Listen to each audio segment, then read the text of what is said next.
Welcome everyone to another episode of the Dragonus Podcastus. My name is Dead Ponic, and I will be taking you to the great land of the East. We encourage our audience to do what Gandalf says and look to the East.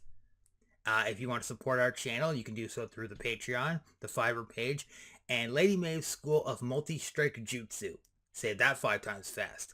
Anyway, Lady Maeve, tell them about your school for multi-strike jutsu. Hello, Spinjitzu aficionados and other adventurers. Do you want to learn how to play D&D? Do you want to play in a weekly one-shot or campaign? I have the games for you. If you're between the ages of 7 and 16, you can click on the Outschool link below and join one of the over 22 games from Monday to Friday with other kids your own age. If you're between the ages of 16 and adult, you can join in on the fun with the Start Play links down below.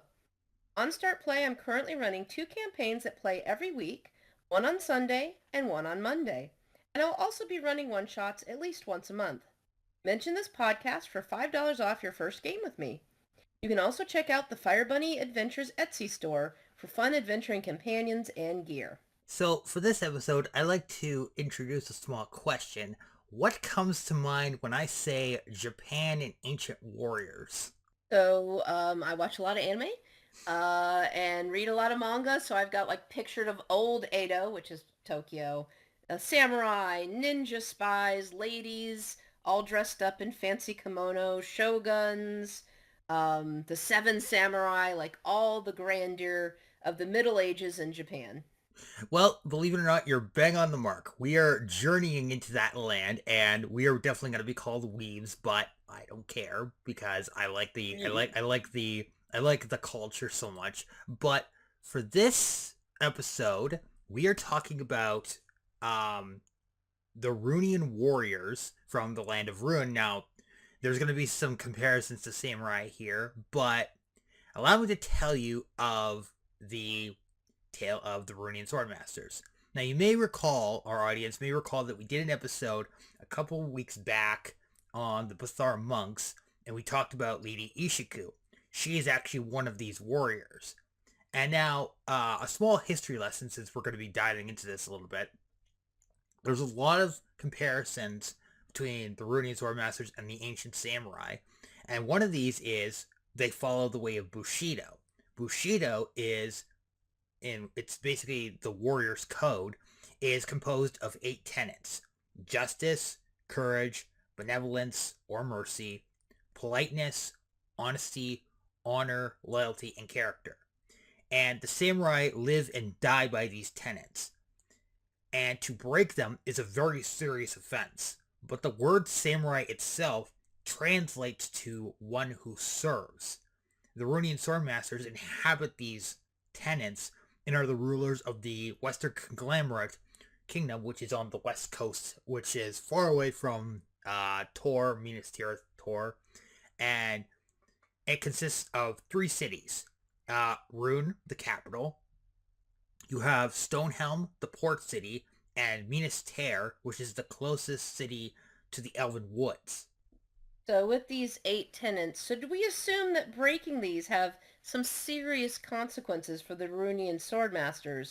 Absolutely. Such would happen to the samurai when they broke them. Absolutely. Now, we will talk about seppuku later on, but as far as punishments, it is considered to breaking these tenets, or at least being dishonorable. It's very almost Klingon-esque, where honor is basically your word. And if you pretty much break these tenets and break the code of law, then you are subject to basically either imprisonment or banishment or execution. And it varies depending on your crime.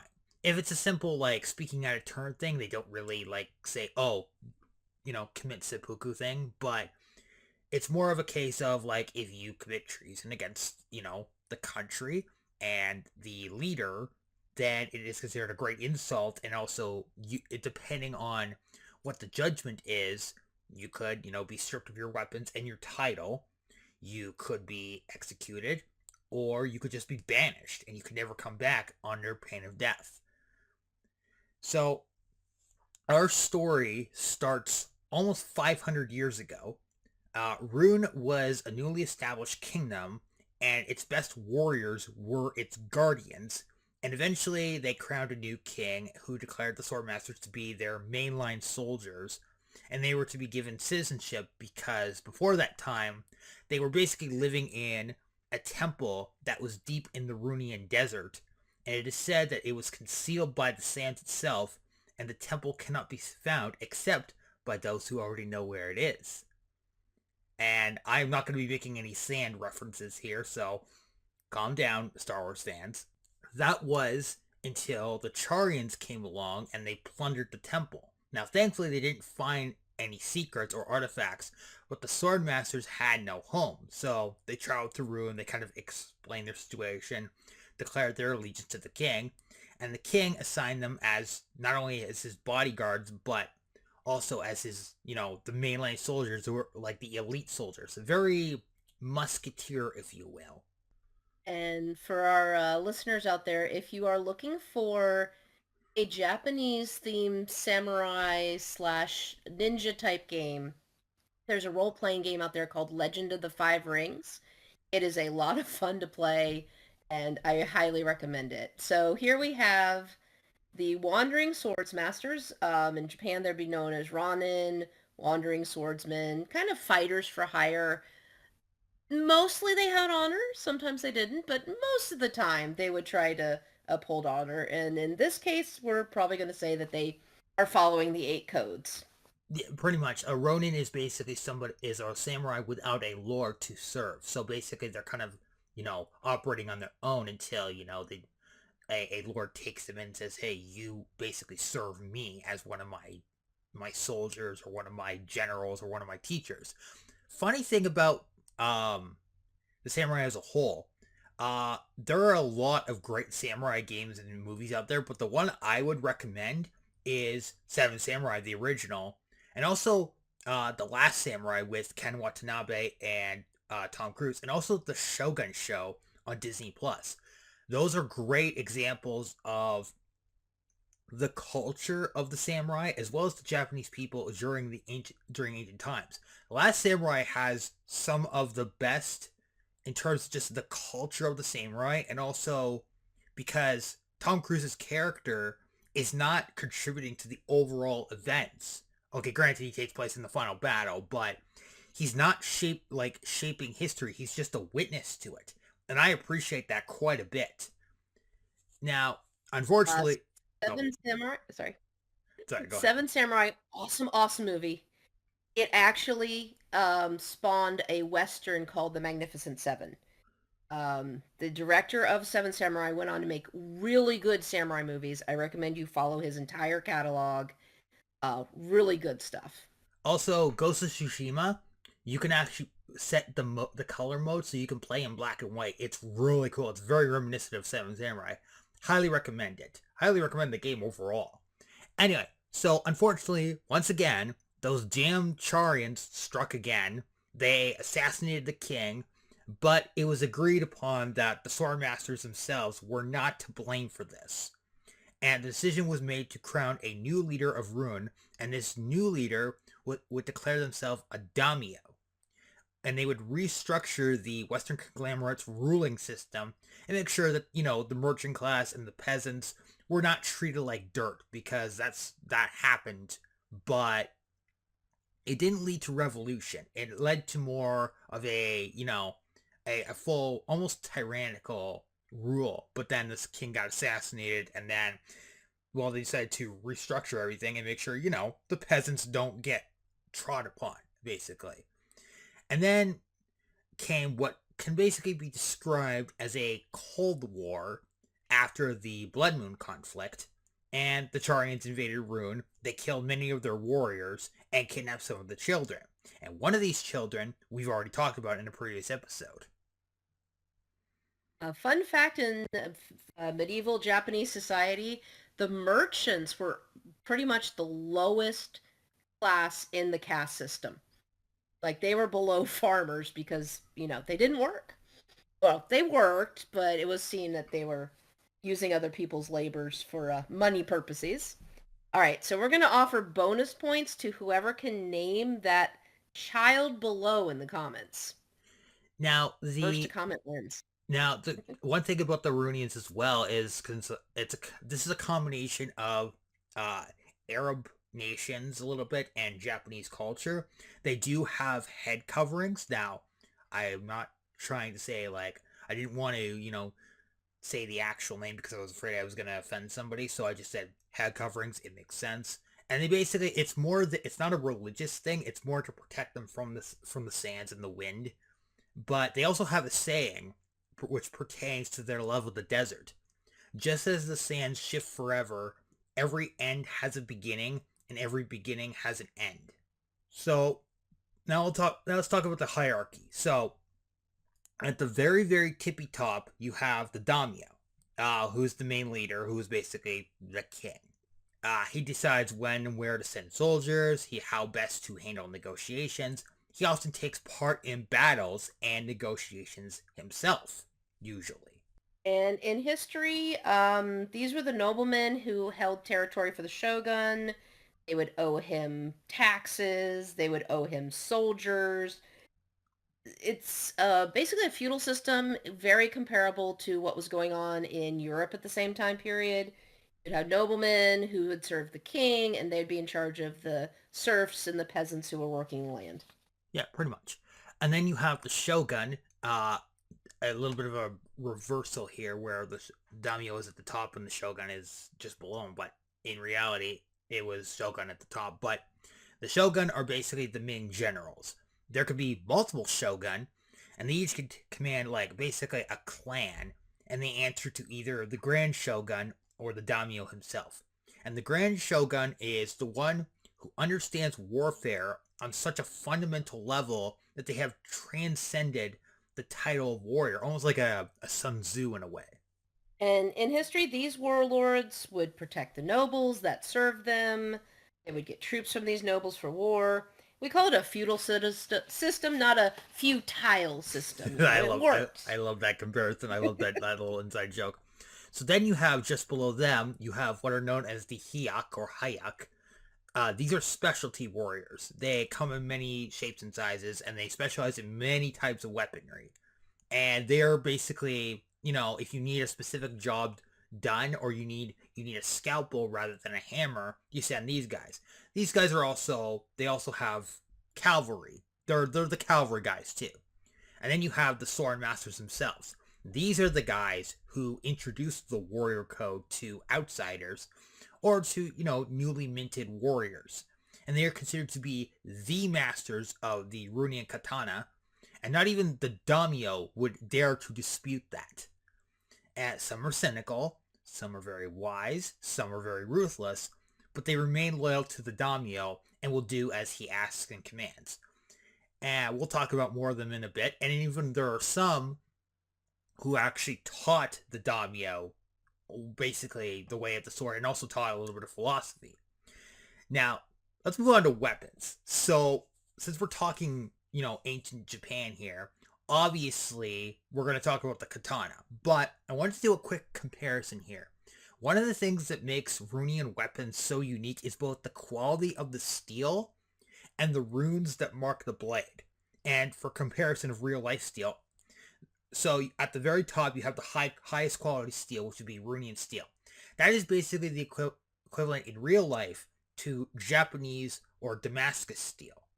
Then just below that, you have Elvish and Dwarvish ignates of steel, and this is just below the highest quality. These would be like ancient China or Spanish steel. You have in the middle of that the Taurian steel, which is about medium quality, which would be equivalent to English steel. Just below that is Orcs, which is low quality, but it's not the worst thing in the world. And then below that is Charians, because Charians don't make very good steel. Their swords aren't very good. Let's just say that. And I'll interject here that it's one of my goals to eventually own a Damascus knife. The patterns in the steel are just gorgeous. And I love how orc is a measurement here. So you can just like go about your day and ask your friend, so on a scale of elf to orc, how was your day today? Pretty much. But yes. So, and the things, the runes on the blade are basically there as protection runes. They guard against corruption of the soul, and they also give strength to the warrior necessary to overcome an obstacle.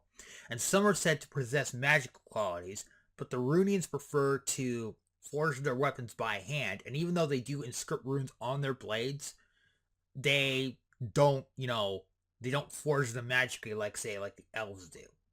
And most of their runes are basically putting a piece of themselves in a way onto the blade, basically saying, I give myself to my blade. So it's really cool, actually.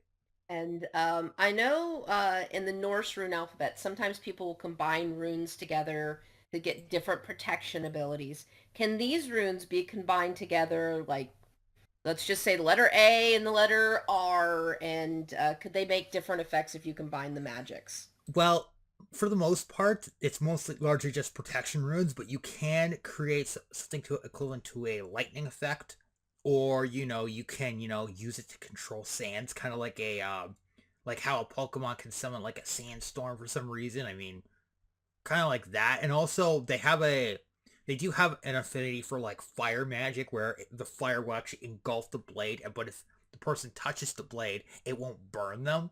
It's kind of a neat effect. It's kind of like holy fire in a way.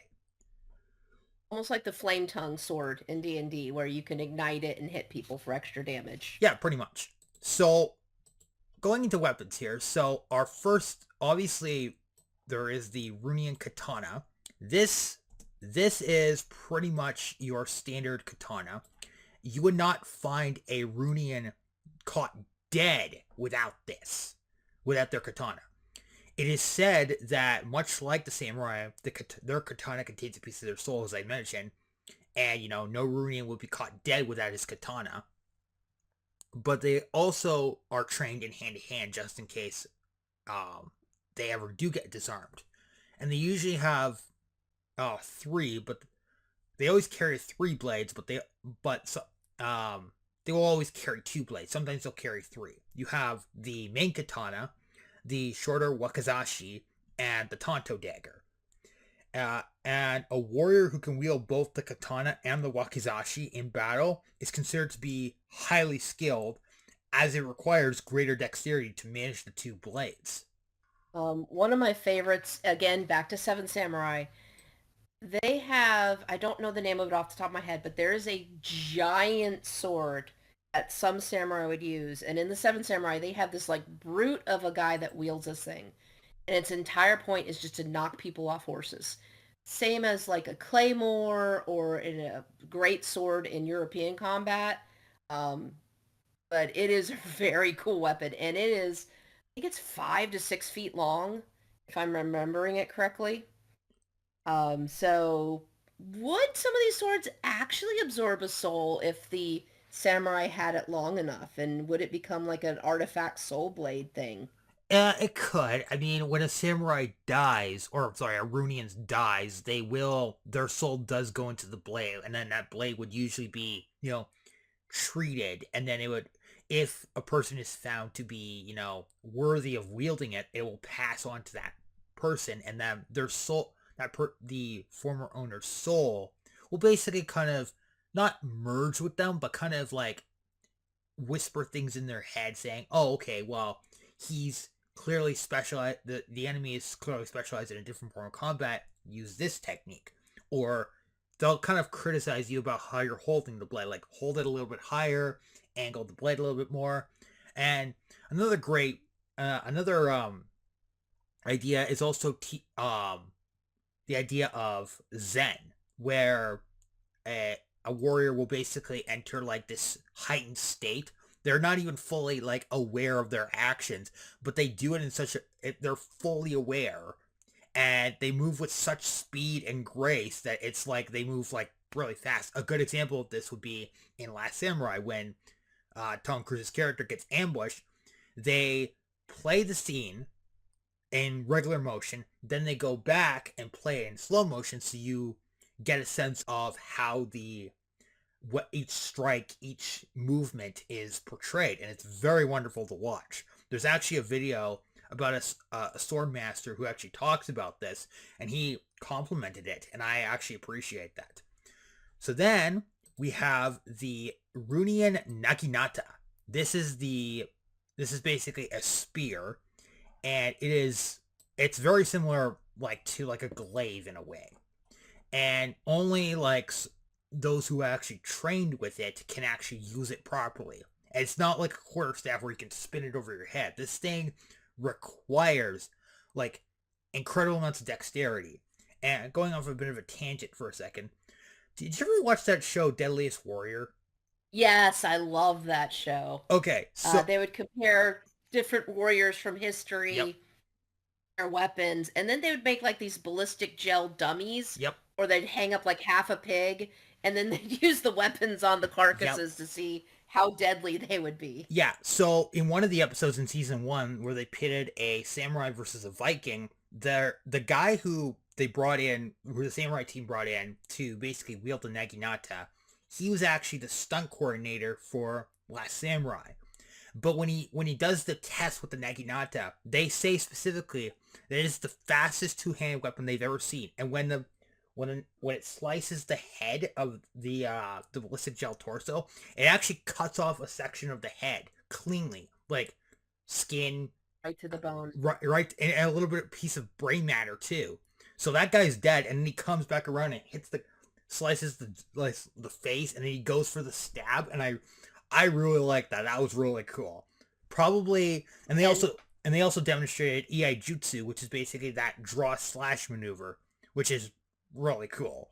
Disgusting history fact, they would actually, after forging a samurai sword, and this is in the medieval time period, they don't do this anymore, they would line up a bunch of prisoners, and they would see how many prisoners they could cut through with the sword, and then the sword would be marked with cut through 10 heads, or cut through 9 torsos. I'm like, hey, that's a rating system, I guess, for your sword system. They actually did that in the show too. Yeah. So that was how they tested how sharp your blade was. These spears are also traditionally women's weapons in Japan as well. They would be used to defend the inner household in case the castle got overrun.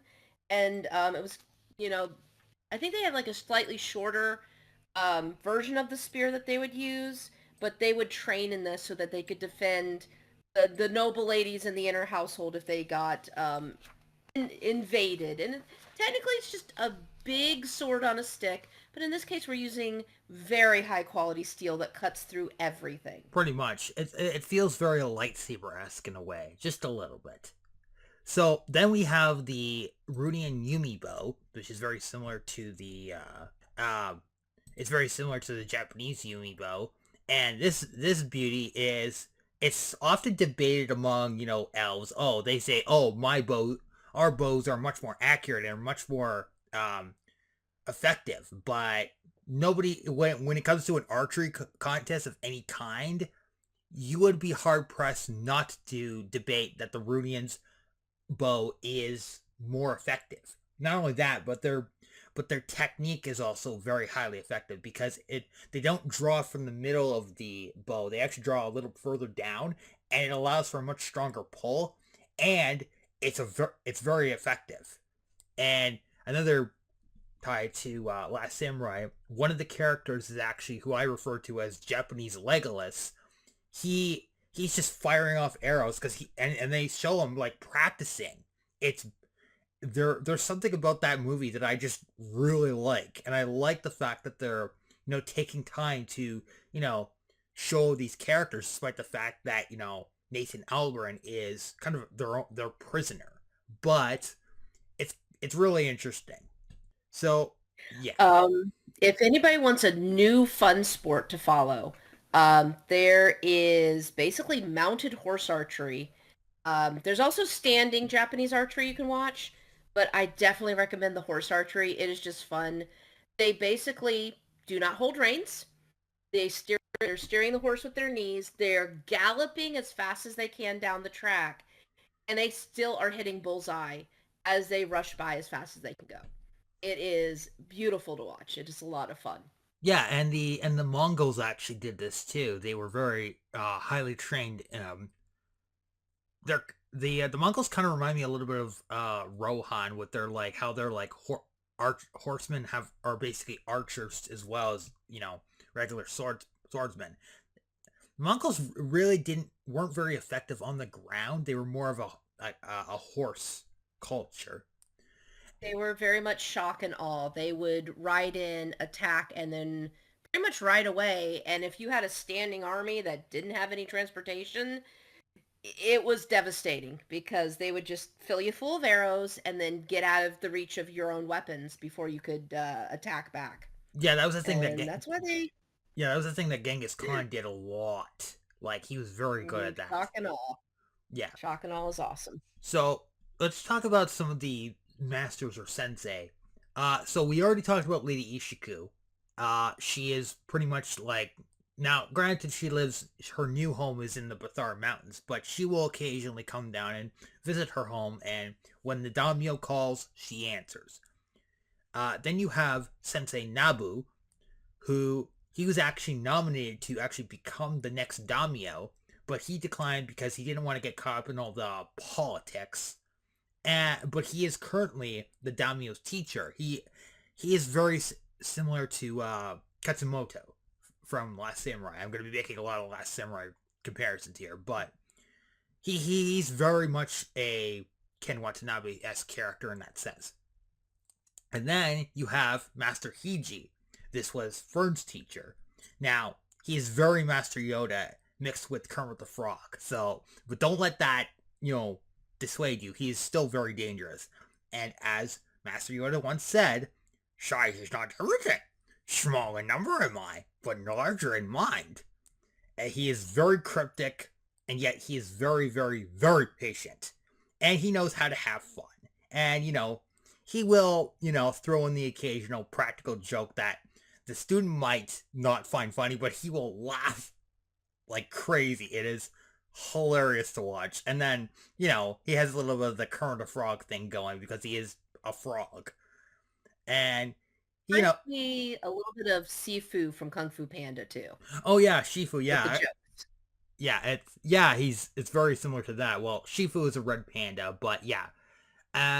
Yeah, so and then finally, well, I said we were going to talk about seppuku, but I'm going to kind of warn our audience here.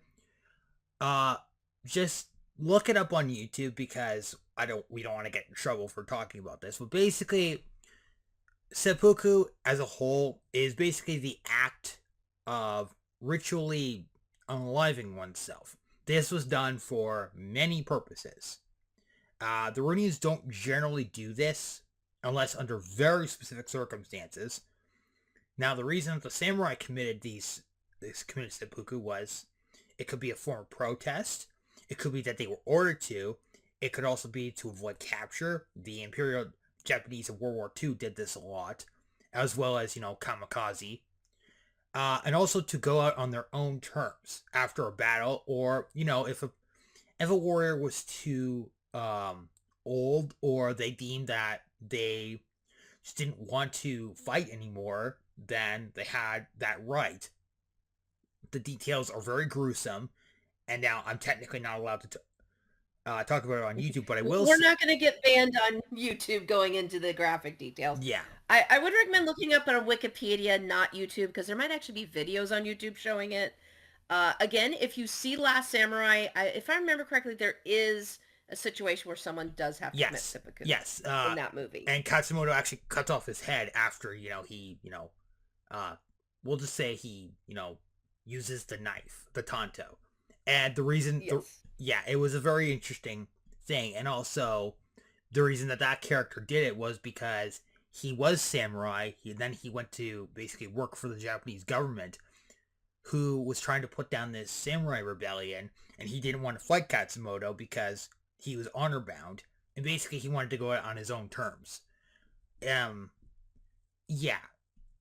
So, overall, that's the Sword Masters. They're very samurai-esque, and I love the culture. I love the whole thing about, just samurai in general. I love, learning about how to use the katana. It's a very beautiful weapon. When the Japanese forge a katana, it is clearly made with love and care. Like, and if you needed another good example of, seeing a katana in combat, Kill Bill Volume 1. Just the scene with the Crazy 88, and or just Uma Thurman versus Lucy Liu.